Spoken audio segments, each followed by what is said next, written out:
तो इस प्रश्न में आपसे क्या पूछ रहे हैं, अभी हाल ही में देश में किस अंतरराष्ट्रीय हवाई अड्डे से पहली बार डीजी यात्रा शुरू की गई? तो आंसर होगा दिल्ली। तो इस सेवा को शुरू किसने किया? नागरिक उड्डयन मंत्रालय ने, जिसके मंत्री कौन है? ज्योतिरादित्य सिंधिया। तो अब इस डीजी यात्रा सेवा की मदद से हवाई अड्डों पर चेहरे की पहचान के आधार पर हवाई यात्रियों को एयरपोर्ट पर एंट्री मिलेगी। मतलब आपका चेहरा ही होगा आपका बोर्डिंग पास, जिसके जरिए आपको एंट्री दी जाएगी। तो अभी हमारे जो एविएशन मिनिस्टर हैं ज्योतिरादित्य सिंधिया, इन्होंने दिल्ली एयरपोर्ट यानी कि इंदिरा गांधी इंटरनेशनल एयरपोर्ट पर इस सेवा को शुरू किया है। और वैसे अभी तो इस सेवा को दिल्ली, बंगलुरु और वाराणसी के हवाई अड्डों पर शुरू किया गया है और धीरे धीरे आगे इसे और भी जगह लॉन्च कर दिया जाएगा। और ये जो सेवा है ये केवल घरेलू उड़ानों के यात्रियों के लिए ही शुरू की गई है। इससे होगा क्या? इससे एयरपोर्ट पर यात्रियों के समय की बचत होगी। अच्छा, आपको याद है अभी चंडीगढ़ एयरपोर्ट का नाम बदल के किसके नाम पे कर दिया गया? भगत सिंह के नाम पे। और अभी aviation analytic firm official airline guide की रिपोर्ट आई थी, उसके अनुसार भारत का सबसे व्यस्ततम बिजिएस्ट एयरपोर्ट कौन सा है? तो इंदिरा गांधी इंटरनेशनल एयरपोर्ट, जो कि विश्व में 10वें स्थान पर है। पहले स्थान पे है अटलांटा इंटरनेशनल एयरपोर्ट, जो कि अमेरिका का है। इसी तरह से विश्व का सर्वश्रेष्ठ एयरपोर्ट किसे बताया गया? किंग हमाद एयरपोर्ट को। और ये कहां का है?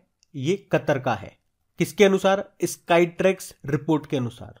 और भारत में बात करोगे तो बेंगलुरु का जो केम्पेगौड़ा इंटरनेशनल एयरपोर्ट है वे भारत और दक्षिण एशिया में बेहतरीन क्षेत्रीय हवाई अड्डा इसे घोषित किया गया था। आपको याद है केम्पेगौड़ा एयरपोर्ट पे ही स्टैच्यू ऑफ प्रॉस्पेरिटी, समृद्धि की मूर्ति स्थापित की गई थी, जो कि किसकी थी? बेंगलुरु के संस्थापक केम्पेगौड़ा की। बताओ अभी अरुणाचल प्रदेश के तीसरे हवाई अड्डे का नाम क्या है? डोनी पोलो हवाई अड्डा। और अभी प्रधानमंत्री जी ने किस राज्य में देवघर हवाई अड्डे का उद्घाटन किया? तो आंसर होगा झारखंड में।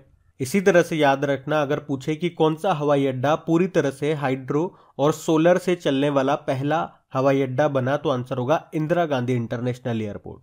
और अगर पूछे स्वदेशी नेविगेशन प्रणाली है गगन, उसका उपयोग करके विमान की लैंडिंग कराने वाली देश की पहली एयरलाइन कौन सी बनी? Indigo airline. लैंडिंग कहां पे कराई गई? राजस्थान के किशनगढ़ एयरपोर्ट पे।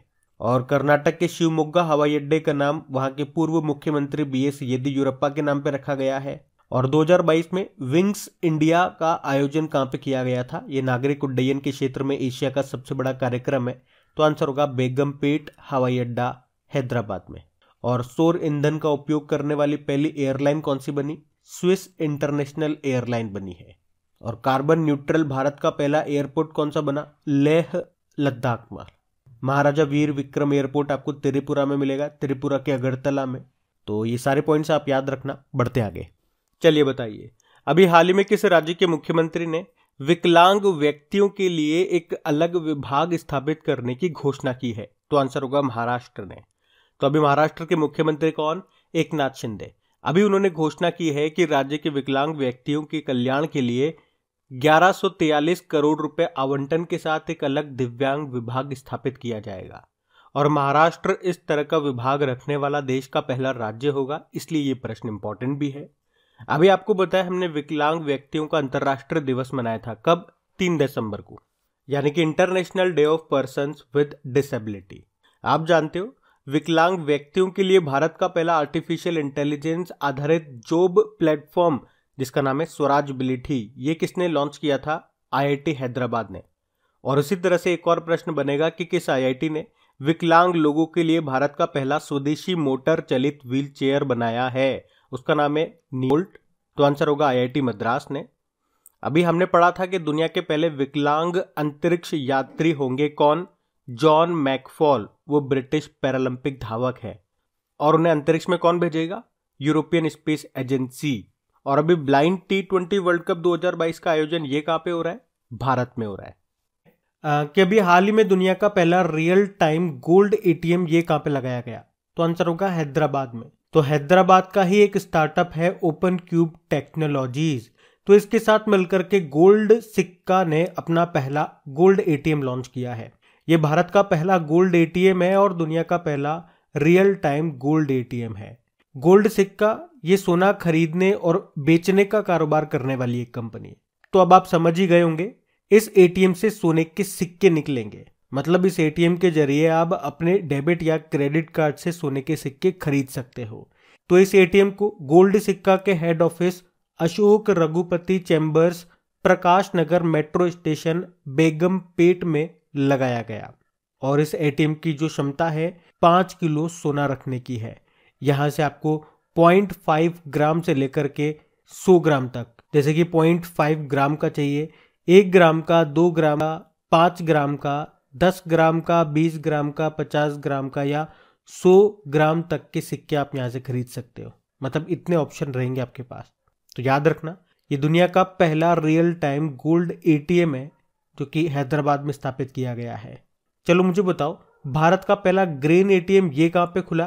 तो आंसर होगा गुरुग्राम में। और अभी किस बैंक ने डल झील पर तैरता हुआ एटीएम खोला था? तो आंसर होगा स्टेट बैंक ऑफ इंडिया ने।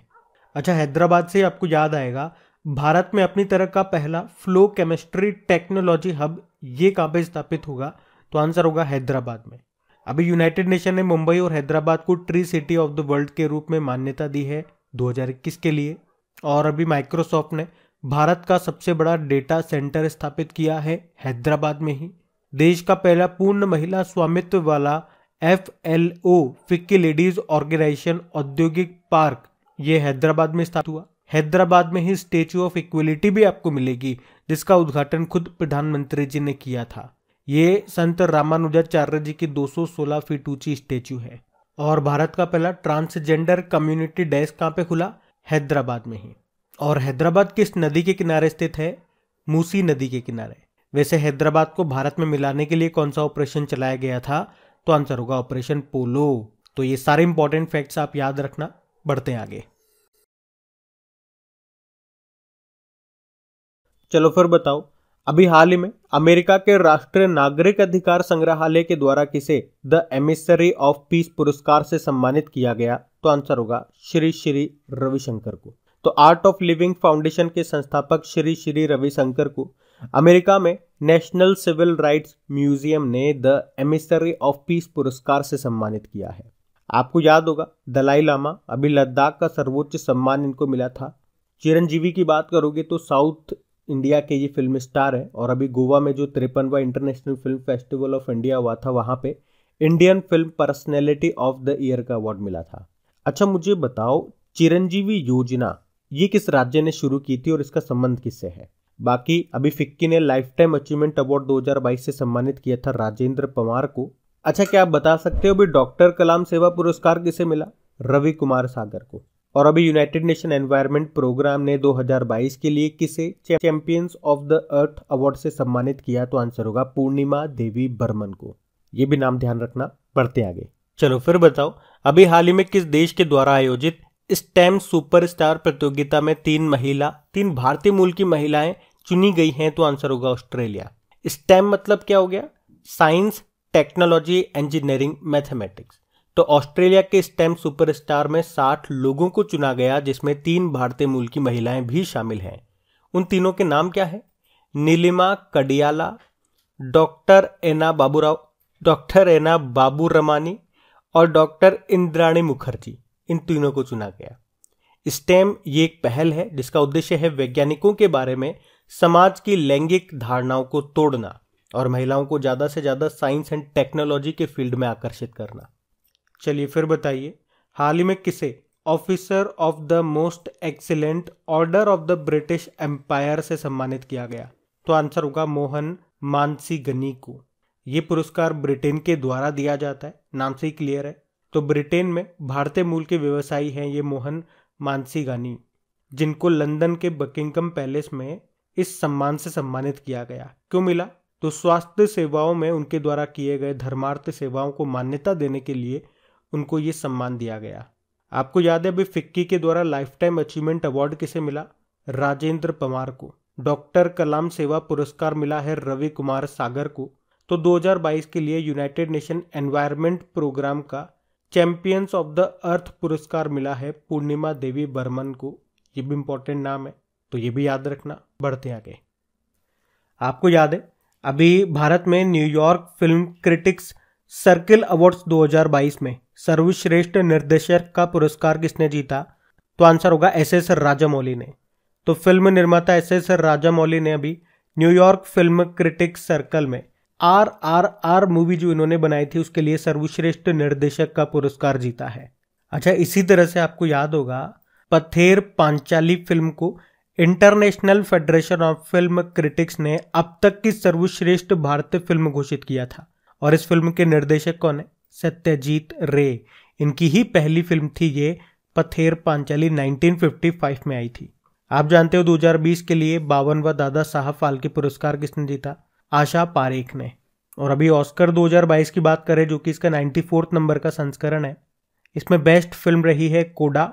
बेस्ट एक्टर हैं Will Smith King Richard movie के लिए, और बेस्ट एक्ट्रेस हैं Jessica Chastain the eyes of Tammy Faye के लिए। और बेस्ट डायरेक्टर कौन है? Jane Campion the power of dog नाम की मूवी के लिए। तो ये भी ध्यान रखना। बढ़ते आगे। चलिए फिर बताइए, अभी हाल ही में राष्ट्रीय प्रदूषण नियंत्रण दिवस कब मनाया गया? National pollution control day. तो आंसर होगा 2 दिसंबर को। एक्चुअली में हुआ क्या था, 2 दिसंबर और 3 दिसंबर की रात को, यानी कि 2 दिसंबर की तो रात थी और 3 दिसंबर की सुबह हो रही थी। ये बात है 1984 की। तो उस रात्रि को भोपाल गैस ट्रेजेडी में जान गंवाने वाले लोगों की याद में ये दिन मनाया जाता है। अब देखो, उस रात्रि से 2 तरह के प्रश्न आपके एग्जाम में पूछे जाते हैं उस भोपाल गैस ट्रेजेडी से रिलेटेड, कि कौन सी गैस तो लीक हुई थी, तो मिथाइल आइसोसाइनेट आंसर होगा। और कौन सी कंपनी थी वो, तो यूनियन कार्बाइड इंडिया लिमिटेड। तो ये याद रखना। वैसे 2 दिसंबर को विश्व कंप्यूटर साक्षरता दिवस भी होता है। और यहां से 2 प्रश्न आपको याद रखने हैं कि भारतीय सुपर कंप्यूटर का जनक किसे कहा जाता है? विजय भाटकर को, और विश्व में सिमोर क्रे को। वैसे भारत का पहला सुपर कंप्यूटर कौन सा था? परम 8000। और 2 दिसंबर को अंतरराष्ट्रीय गुलामी उन्मूलन दिवस के रूप में मनाया जाता है। तो 2 दिसंबर को ये 3 डे याद रखने हैं। एक तो नेशनल पॉल्यूशन कंट्रोल डे हो गया, एक विश्व कंप्यूटर साक्षरता दिवस हो गया, और एक अंतरराष्ट्रीय गुलामी उन्मूलन दिवस हो गया। 1 दिसंबर को आपने BSF का स्थापना दिवस मनाया था और एड्स डे मनाया था। फिर 3 दिसंबर को आपने अंतरराष्ट्रीय दिव्यांगजन दिवस भी मनाया था, वो भी याद रखना। बढ़ते हैं आगे। चलिए फिर बताइए, अभी हाल ही में भारतीय नौसेना दिवस कब मनाया गया? तो आंसर होगा 4 दिसंबर को। तो हर साल 4 दिसंबर को इंडियन नेवी डे के रूप में मनाया जाता है। ये दिन 1971 के भारत पाकिस्तान युद्ध के दौरान ऑपरेशन ट्राइडेंट की शुरुआत की याद में मनाया जाता है। इस ऑपरेशन में 4 और 5 दिसंबर की रात में भारतीय नौसेना ने कराची में पाकिस्तान नौसेना मुख्यालय पर हमला कर दिया था और उनकी धज्जियां उड़ा दी थी। वैसे आप जानते हो हमारे नेवल चीफ कौन है? R हरि कुमार हैं। और एयर चीफ मार्शल कौन है? विवेक राम चौधरी हैं। और एयरफोर्स डे हम 8 अक्टूबर को मनाते हैं, जबकि आर्मी डे 15 जनवरी को मनाते हैं। और आर्मी चीफ हमारे मनोज पांडे हैं 29 नंबर के। ये भी ध्यान रखना। बढ़ते आगे। चलिए फिर बताइए, विश्व मृदा दिवस 2022 की थीम क्या है? तो आंसर होगा मिट्टी जहां भोजन शुरू होता है। इंग्लिश में बोलोगे तो सॉइल्स वेयर फूड बिगिंस। तो वर्ल्ड सॉइल डे ये हर साल 5 दिसंबर को मनाया जाता है। अच्छा, आपके माइंड में आएगा 5 दिसंबर को ही क्यों मनाते हैं? तो एक बड़े फेमस राजा हुआ करते थे, राजा भूमि बोल, जिनका जन्मदिन होता है 5 दिसंबर को। तो मृदा के संरक्षण में यानी कि सॉइल कंजर्वेशन में उनका अमूल्य योगदान रहा है, इसीलिए उनके जन्म दिवस को यानी कि 5 दिसंबर की डेट हमने चुनी है ये दिन मनाने के लिए। अच्छा, वो कहाँ के राजा थे? भूमि बोल, वो थाईलैंड के राजा थे। पहली बार इस दिन को हमने 2014 में मनाया था। थीम क्या है इस बार की? मिट्टी जहां भोजन शुरू होता है। अब ध्यान से सुनना, ये तो विश्व मृदा दिवस हो गया, वर्ल्ड सॉइल डे। एक होता है मृदा स्वास्थ्य कार्ड दिवस, सॉइल हेल्थ कार्ड डे। वो हम कब मनाते हैं? 19 फरवरी को। और वो 19 फरवरी को क्यों मनाते हैं? क्योंकि मृदा स्वास्थ्य कार्ड योजना, सॉइल हेल्थ कार्ड स्कीम, वो शुरू हुई थी 19 फरवरी 2015 को। कहां से शुरू हुई थी? राजस्थान के श्रीगंगानगर जिले के सूरतगढ़ से। इसीलिए 19 फरवरी को वो दिन मनाते हैं। और उसकी थीम क्या है? मृदा स्वास्थ्य कार्ड योजना की थीम भी याद रखो, स्वस्थ धरा खेत हरा। अच्छा, क्या आप जानते हो मृदा विज्ञान के गॉडफादर किसे कहा जाता है? प्रोफेसर रतन लाल को कहा जाता है। तो ये तो हमने बात कर लिया, 5 दिसंबर को वर्ल्ड सॉइल डे मनाते हैं। वैसे 5 दिसंबर को अंतर्राष्ट्रीय स्वयंसेवक दिवस, इंटरनेशनल वॉलेंटियर डे के रूप में भी मनाया जाता है। और उसकी भी थीम है सॉलिडेरिटी थ्रू वॉलेंटियरिंग। चलिए फिर बताइए, हाल ही में राष्ट्रीय जैव विविधता आयोग का अध्यक्ष किसे नियुक्त किया गया? सी अचलेंद्र रेड्डी को। तो अभी हाल ही में सी अचलेंद्र रेड्डी को राष्ट्रीय जैव विविधता आयोग का अध्यक्ष नियुक्त किया गया। तो इनका नाम याद रखना। इसी तरह से आपने पढ़ा है अभी राष्ट्रीय पिछड़ा वर्ग आयोग के अध्यक्ष बने थे कौन? हंसराज गंगाराम अहीर। राष्ट्रीय स्मारक प्राधिकरण के अध्यक्ष बने थे किशोर कुमार बासा। और राष्ट्रीय सांख्यिकी आयोग के अध्यक्ष बने थे राजीव लक्ष्मण। बाकी जैव विविधता बायोडायवर्सिटी की बात करें तो इस पे एक दिन हम मनाते हैं, अंतरराष्ट्रीय जैव विविधता दिवस। कब? 22 मई को। आप जानते हो जैव विविधता रजिस्टर पाने वाला पहला मेट्रो शहर कौन सा बना था? कोलकाता। जैव विविधता के जनक के नाम से कौन मशहूर थे जिनका अभी कुछ समय पहले निधन हो गया? तो आंसर होगा E.O. विल्सन। अच्छा, धरती पे सर्वाधिक जैव विविधता वाला स्थान कौन सा है? अमेजन के वर्षावन है। और भारत में बात करोगे तो शांत घाटी जो आपको मिलेगी केरल में। याद रखना, सारे पॉइंट्स इंपॉर्टेंट हैं। बढ़ते हैं आगे। चलो फिर बताओ, अभी हाल ही में नॉइज के ब्रांड एम्बेसडर कौन बने हैं? तो आंसर होगा विराट कोहली। तो अभी भारत के प्रमुख connected lifestyle tech brand Noise ने विराट कोहली को अपनी स्मार्ट वॉच के लिए अपना ब्रांड एम्बेसडर बनाया है। विराट कोहली आपको बताया अभी तीनों फॉर्मेट में भारत के लिए 100 मैच खेलने वाले ये पहले खिलाड़ी बने। 100 टेस्ट खेल चुके हैं, 100 T20 और 100 ODI खेल चुके हैं। अभी 4000 T20 इंटरनेशनल रन बनाने वाले पहले प्लेयर बने थे विराट कोहली। अभी अक्टूबर 2022 के लिए ICC men's player of the month इनको चुना गया था। और वुमेन्स में किसे चुना गया था? पाकिस्तान की नीदा डार को। बाकी आप जानते हो अभी सूर्य कुमार यादव अर्बन गबरू का ब्रांड एम्बेसडर बनाया गया। महेंद्र सिंह धोनी गरुड़ एरोस्पेस के ब्रांड एम्बेसडर बने थे और नावी के भी ये ब्रांड एम्बेसडर बने थे। सौरव गांगुली बंधन बैंक के बने, ड्रीम सेट गो के ब्रांड एम्बेसडर बने थे। Smriti Mandhana golf oil India और गुवी की ब्रांड एम्बेसडर बनी थी। रवि शास्त्री फैन कॉड के ब्रांड एम्बेसडर बने थे। और अभी ब्लाइंड T20 वर्ल्ड कप के ब्रांड एम्बेसडर बने थे युवराज सिंह। जो साउथ एक्टर है रामचरण वो हीरो मोटोकॉप के बने थे। एक कन्नड़ एक्टर है किच्चा सुदीप जिनको भी कर्नाटक सरकार ने अपनी पुण्यकोटि दत्तू योजना का ब्रांड एम्बेसडर बनाया था। रोहित शर्मा ये मैक्स लाइफ इंश्योरेंस के बने थे। प्रसून जोशी ये उत्तराखंड के बने थे। लियोनल मेसी बाइजूस के ग्लोबल ब्रांड एम्बेसडर बने हैं। तो ये भी नाम याद रखना। बढ़ते आगे। चलिए बताइए, हाल ही में जारी वैश्विक विमानन सुरक्षा रैंकिंग में भारत की रैंक क्या है? 48। तो ग्लोबल एविएशन सेफ्टी रैंकिंग 2022। अच्छा, इसे जारी किसने किया? इंटरनेशनल सिविल एविएशन ऑर्गेनाइजेशन यानी कि अंतरराष्ट्रीय नागरिक उड्डयन संगठन ने, जिसका हेडक्वार्टर भी आप जरूर याद रखिएगा। इसका हेडक्वार्टर भी पूछ लिया जा सकता है एज ए स्टैटिक। तो मॉन्ट्रियल कनाडा में इसका मुख्यालय आपको मिलेगा। तो इसमें बात करें, भारत ये 48 नंबर पर रहा है। और इसमें टॉप पर कौन सा देश है? टॉप पे सिंगापुर है, सेकंड पे यूनाइटेड अरब अमीरात है और तीसरे पे है साउथ कोरिया। तो ये भी आप याद रखना। अच्छा, अभी आपको याद होगा डीजी यात्रा सेवा अभी शुरू की गई है। अभी ये दिल्ली, बंगलुरु और वाराणसी के एयरपोर्ट पे शुरू की गई है। क्या होगा इसमें? तो फेस रिकॉग्निशन के आधार पर आपको एंट्री मिलेगी। बोर्डिंग पास वगैरह की अब जरूरत नहीं पड़ेगी, आपका चेहरा ही होगा बोर्डिंग पास। पढ़ा था हमने। चलो बताओ, अभी सोलर एविएशन फ्यूल का इस्तेमाल करने वाली पहली एयरलाइन कौन सी बनी? Swiss international airline. और क्या आप मुझे बता सकते हो, अभी विस्तारा ये मर्ज हो जाएगा, यानी कि जो विस्तारा एयरलाइन है ये मर्ज हो जाएगी, मिल जाएगी एयर इंडिया में। कब तक? 2024 तक। और सरकार ने 200 नए हवाई अड्डे बनाने का टारगेट भी रखा था। कब तक? 2025 तक। वैसे देश का पहला कार्बन न्यूट्रल हवाई अड्डा ये कौन सा बना है? लेह हवाई अड्डा, जो आपको मिलेगा लद्दाख में। और अभी दिल्ली एयरपोर्ट ये पूरी तरह से हाइड्रो और सौर ऊर्जा सोलर एनर्जी से चलने वाला पहला एयरपोर्ट बना। वैसे अगर पूछें कि पूरी तरह से सोलर एनर्जी पर चलने वाला दुनिया का पहला एयरपोर्ट कौन सा है? कोचीन इंटरनेशनल एयरपोर्ट है।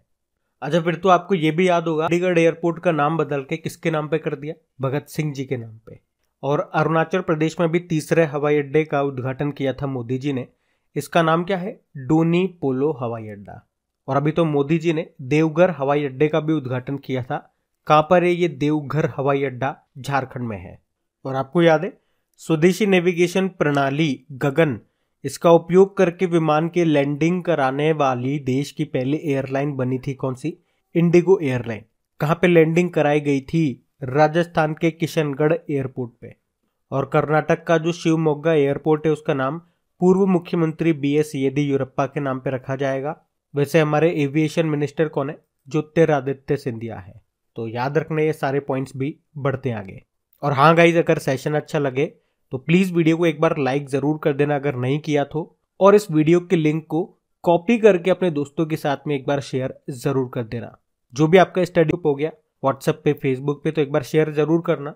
और आपकी प्रैक्टिस के लिए इनका क्विज बना करके अपलोड कर दिया गया आपकी क्रैक एग्जाम एप्लीकेशन पे। वहीं पे PDF भी आपको इसकी मिल जाएगी। लिंक आपको मिलेगा नीचे डिस्क्रिप्शन बॉक्स में। अभी हम बढ़ते हैं आगे। चलिए बताइए, अभी हाल ही में जारी worldwide cost of living survey 2022 में विश्व का सबसे महंगा रहने योग्य शहर कौन सा है? तो आंसर होगा सिंगापुर और न्यूयॉर्क। तो world wide cost of living index 2022, और इसे जारी कौन करता है? Economic intelligence unit. और इस लिस्ट में बताया गया कि दुनिया में रहने के लिए सबसे महंगा शहर कौन सा है। तो इस बार पहले स्थान पे 2 जने हैं, एक तो सिंगापुर और एक न्यूयॉर्क। और न्यूयॉर्क किस नदी के किनारे स्थित है? हडसन नदी के किनारे। ये तो सबसे महंगे शहर हो गए। सबसे सस्ता शहर कौन सा है, यानी कि सबसे लास्ट पे कौन है? 172 नंबर पे दमिश्क है। ये सीरिया का शहर है। वैसे भारत के बारे में आप जानना चाहते हो तो आपको बता दूं कि भारत का कोई भी शहर टॉप 100 में तो नहीं है। इस पूरी लिस्ट में केवल 3 शहर हैं। बंगलुरु 161 पे है, चेन्नई 164 पे है और अहमदाबाद 165 पर है। आप जानते हो अभी जलवायु परिवर्तन प्रदर्शन सूचकांक 2023 आया था, जिसमें भारत 8वें नंबर पे था और टॉप पे इसमें डेनमार्क और स्वीडन था। अभी नेटवर्क रेडीनेस इंडेक्स 2022 के बारे में हमने पढ़ा था, जिसमें भारत 61 नंबर पे था और टॉप पे अमेरिका था। बाकी ग्लोबल सस्टेनेबल डेवलपमेंट रिपोर्ट 2022 में भारत 121वें स्थान पे था, टॉप पे फिनलैंड था। वर्ल्ड कॉम्पिटिटिवनेस इंडेक्स आया था, जिसमें भारत 37 नंबर पे था, टॉप पे डेनमार्क था। अभी ग्लोबल पीस इंडेक्स 2022 भी आया था, जिसमें भारत 135 नंबर पे था, टॉप पे आइसलैंड था।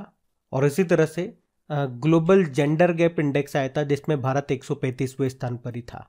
और 135 के बाद आता है 136, तो 136वें स्थान पे है भारत वर्ल्ड हैप्पीनेस इंडेक्स में, जिसमें टॉप पे फिनलैंड है।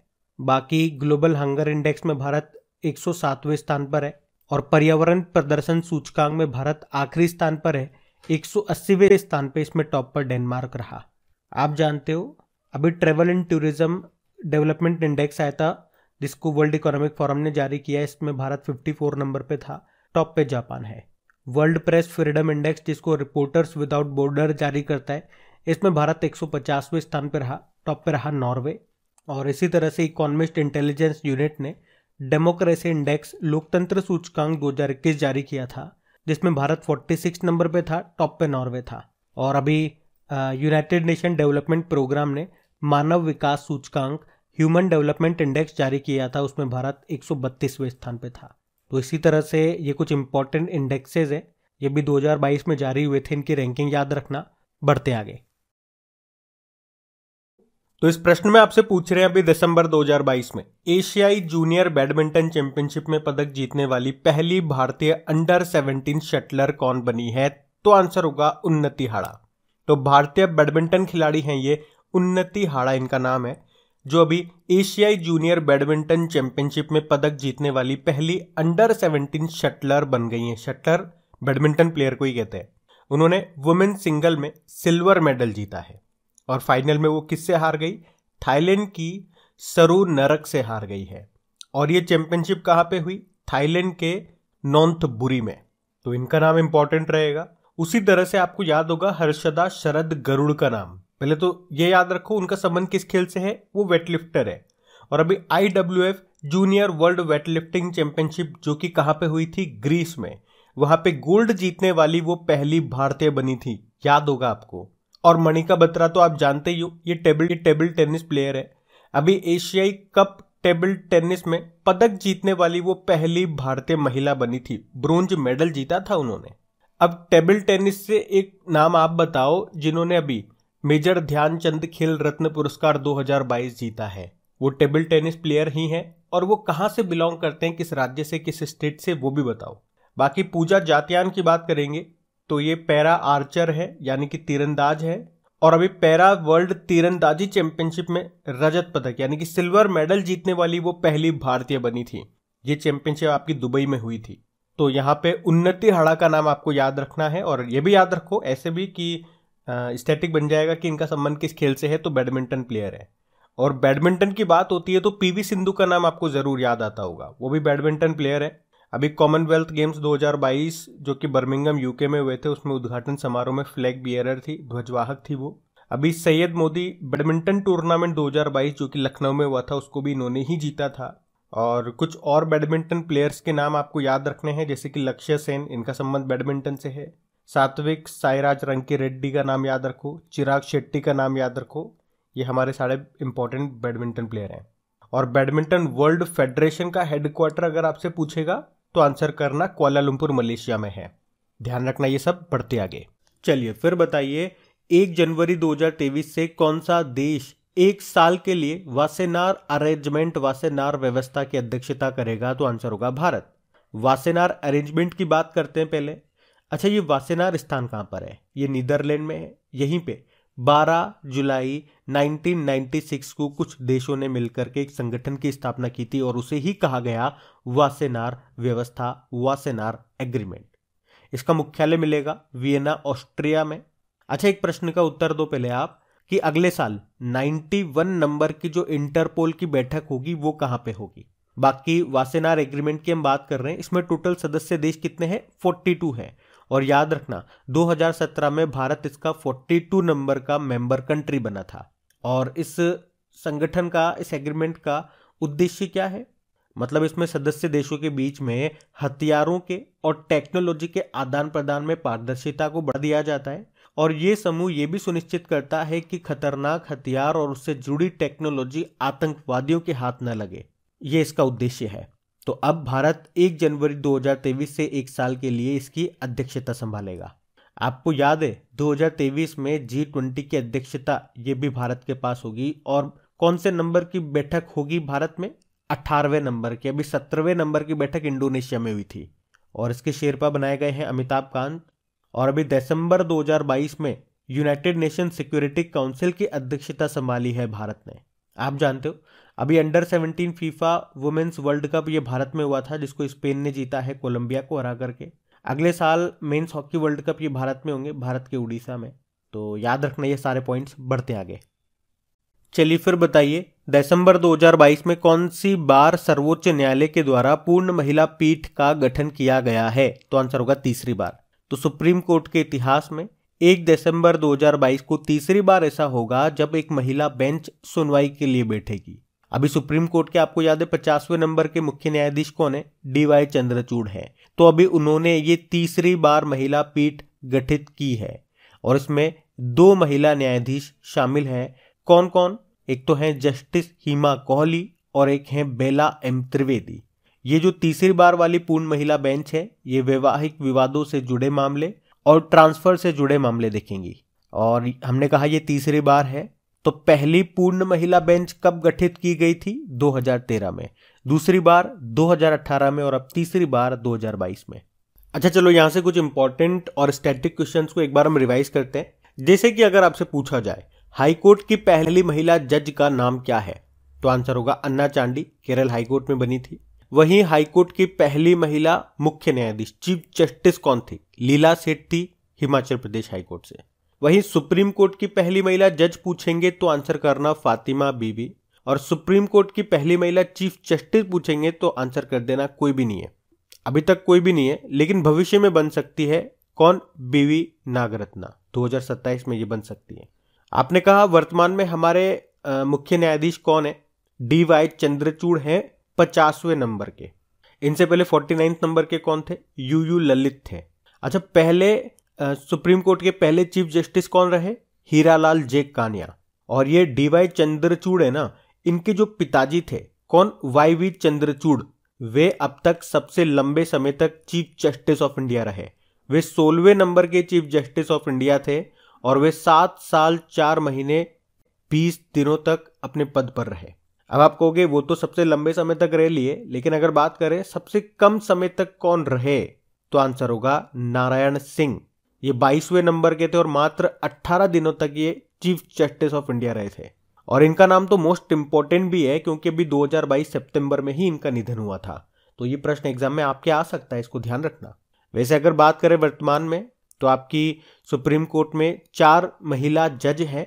एक तो हिमा कोहली, पीवी नागरत्ना, बेला एम त्रिवेदी और एक पहले से हैं, ये 3 तो अभी नई बनी थी कुछ समय पहले, एक पहले से यहाँ पे है, उनका नाम है इंदिरा बनर्जी। तो टोटल 4 हो गई।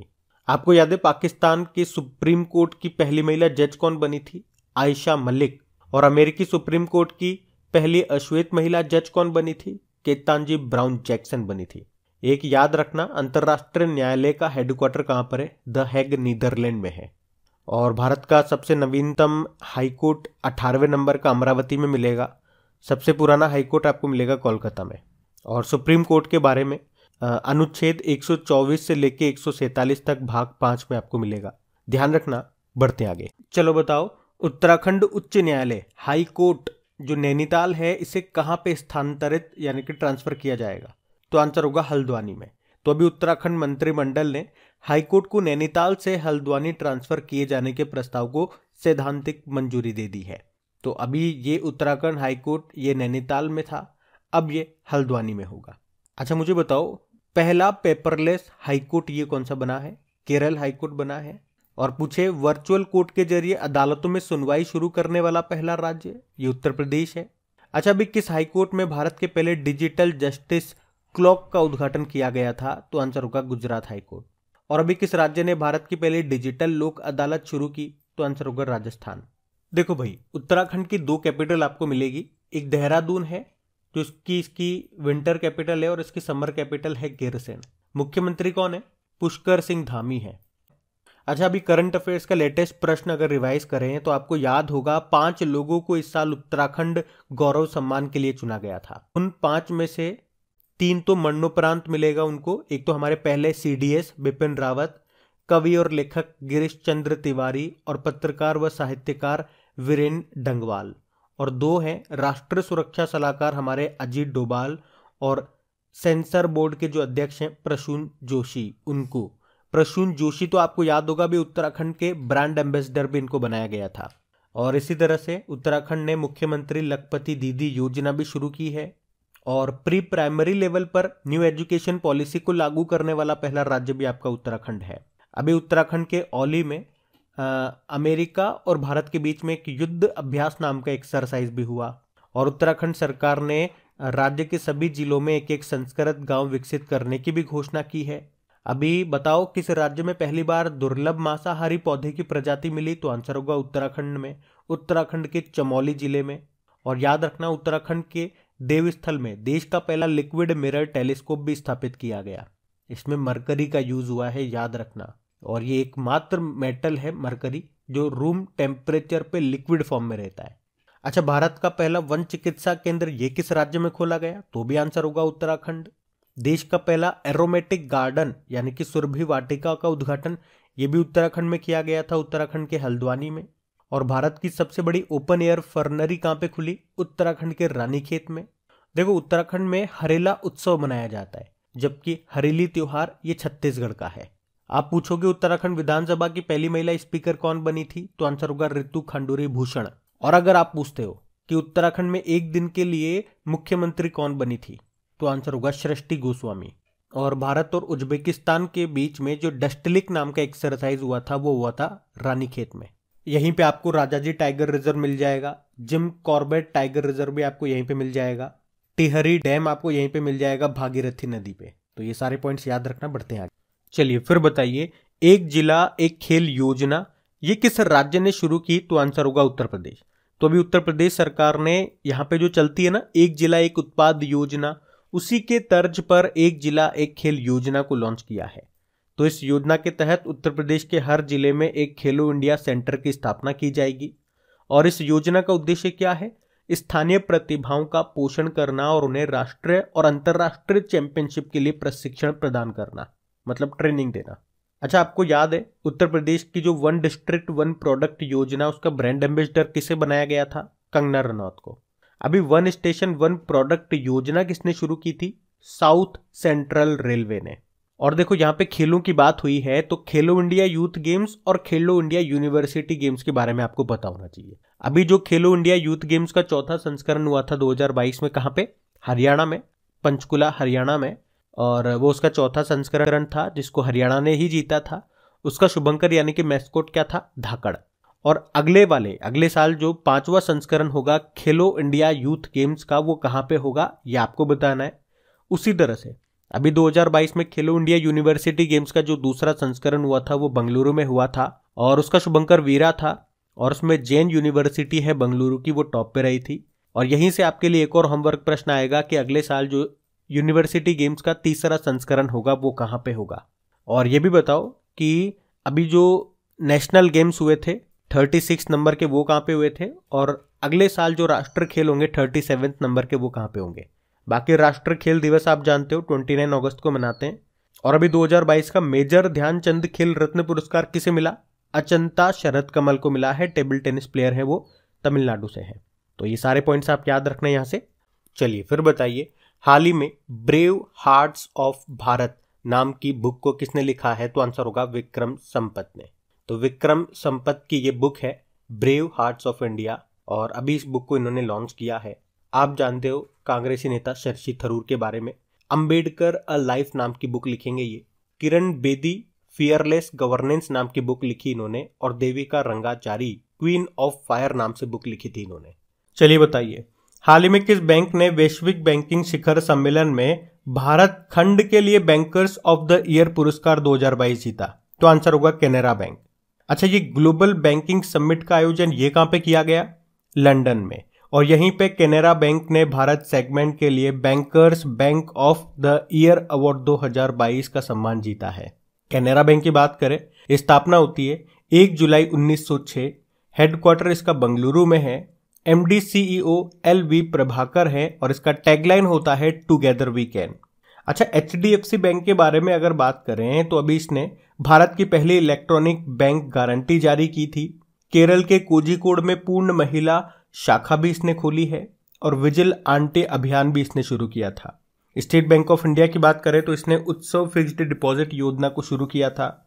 और फेडरल बैंक की बात करें तो नए टैक्स प्लेटफॉर्म पर सूचीबद्ध होने वाला ये पहला पेमेंट गेटवे बना था।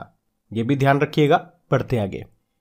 चलिए बताइए, हाल ही में यूनेस्को के द्वारा किसे सांस्कृतिक विरासत सूची में शामिल किया गया? तो आंसर होगा फ्रांस की बगेट ब्रेड से जुड़े कुटीर ज्ञान को, चीन में चाय प्रसंस्करण की पारंपरिक तकनीक को, और ग्वाटेमाला का भोजन आस्था व उत्सव के सप्ताह को। मतलब इन सभी को शामिल किया गया। अच्छा, आप मुझे बताओ, भारत में कितनी यूनेस्को सांस्कृतिक विरासत है, या यूं भी आप इसे कह सकते हो कितनी अमूर्त धरोहरें हैं, या इंग्लिश में बोलोगे तो कितनी इंटेंजिबल साइट्स है।